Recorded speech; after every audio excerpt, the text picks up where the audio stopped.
Good evening friends. ETF business school में आपका स्वागत करता हूं। क्या ईटीएफ से हम अपना महीने का बच्चों के लिए दूध के बजट में कंट्रीब्यूट कर सकते हैं? देखिए, ईटीएफ से जो हम इनकम जनरेट करते हैं उसको हम री इन्वेस्ट भी कर सकते हैं, और रेगुलर इनकम अगर हम जनरेट कर रहे हैं तो अपने घर के खर्चे के लिए भी हम निकाल सकते हैं। तो महीने में बच्चों के लिए जो दूध का बजट है वो हमारा कितना बजट होगा, ये डिपेंड करता है कि हमारी फैमिली पे, कि हमारी फैमिली कितनी बड़ी है। ठीक है, हमारे कितने बच्चे हैं, तो महीने में हमारा दूध कितना आता है। देखो, आप डेली का बजट बनता है, लेकिन आप इसको महीने में आप कन्वर्ट कर सकते हैं। मान लीजिए आपके यहाँ 2 लीटर दूध आता है। 2 लीटर अगर आपके यहाँ दूध आता है तो 2 लीटर 114 रुपये, सपोज आप 114 रुपये का 2 लीटर लेते हो दूध, इंटू आप दो कर दीजिए। सॉरी, आप इसको 114, 2 लीटर आता है, इंटू 114 इंटू 30 दिन का, तो 3420 रुपये आपको चाहिए। कितना चाहिए? 3 से 4 हजार के बीच में। ठीक है, 3 से 4 हजार के बीच में आपको महीने का चाहिए, ताकि आपके बच्चों के लिए दूध के बजट में आप कंट्रीब्यूट कर सको। ये कैसे पॉसिबल है? देखिए, आइए चलते हैं हम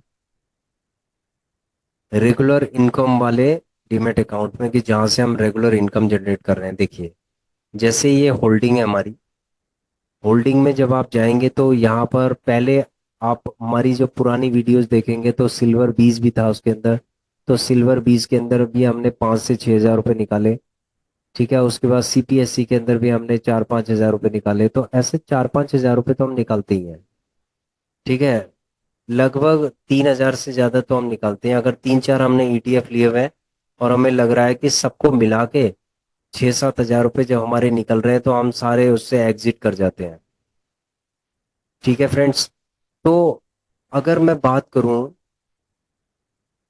हमारे दूध के बजट की, तो वो जो बजट है वो हमारा बजट सिर्फ एक ईटीएफ से हम वो कर सकते हैं। ठीक है, एक ईटीएफ से या 2 ईटीएफ से हम कर सकते हैं।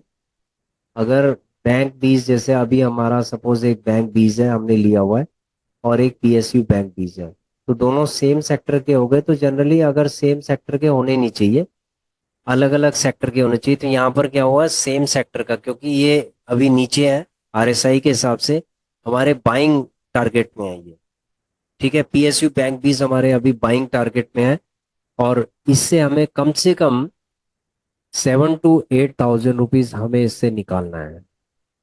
वो कैसे निकालेंगे हम? अगर ये 80 पे आ जाता है, दोबारा से 80 पे अभी हमने बाई कर लिया था, 79 का पे हमने लगा रखा है, 1000 लगा रखे हैं। तो 79 पे हमने, पहले चार्ट पे चलते हैं चलो इसके,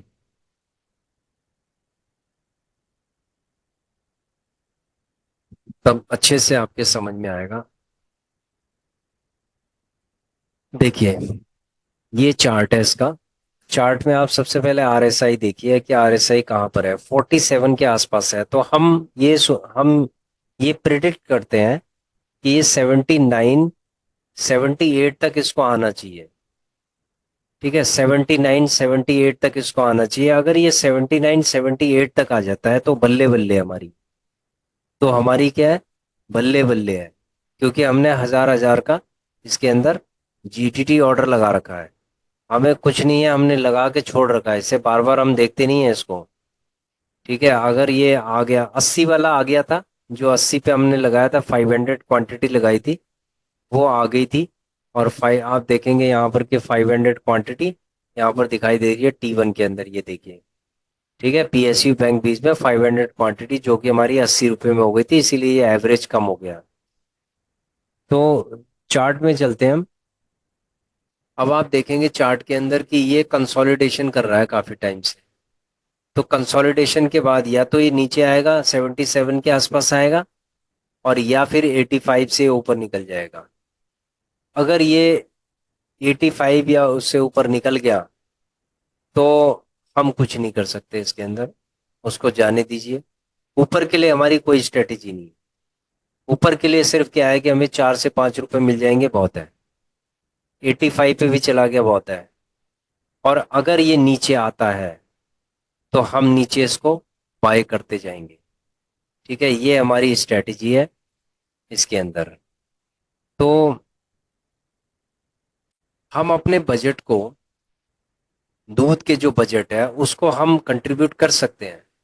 ठीक है, 2 ETF से हम कर सकते हैं। अगर आपके पास 2 लाख का फंड है, इवन क्या है 1 लाख का फंड है, तो आप क्या है कि महीने का 3% के आसपास आप निकाल सकते हैं, यानी कि 2,500 से 3,000 रुपए मिनिमम। और हो सकता है कि उससे ऊपर भी निकालते हैं, तो आपका बजट 1 लाख में भी हो जाएगा। तो यहाँ पर मैं देखो, मैं बजट को कंट्रीब्यूट क्यों करता हूँ। सपोज मान लीजिए कि आप दूध लेते हैं और आपने 5 साल तक का दूध लिया है, तो आपका 30 दिन का जो दूध हो गया 3450 है, 30 दिन का। 12 दिन का कितना हो गया, 41,000। और 5 साल का कितना हो गया,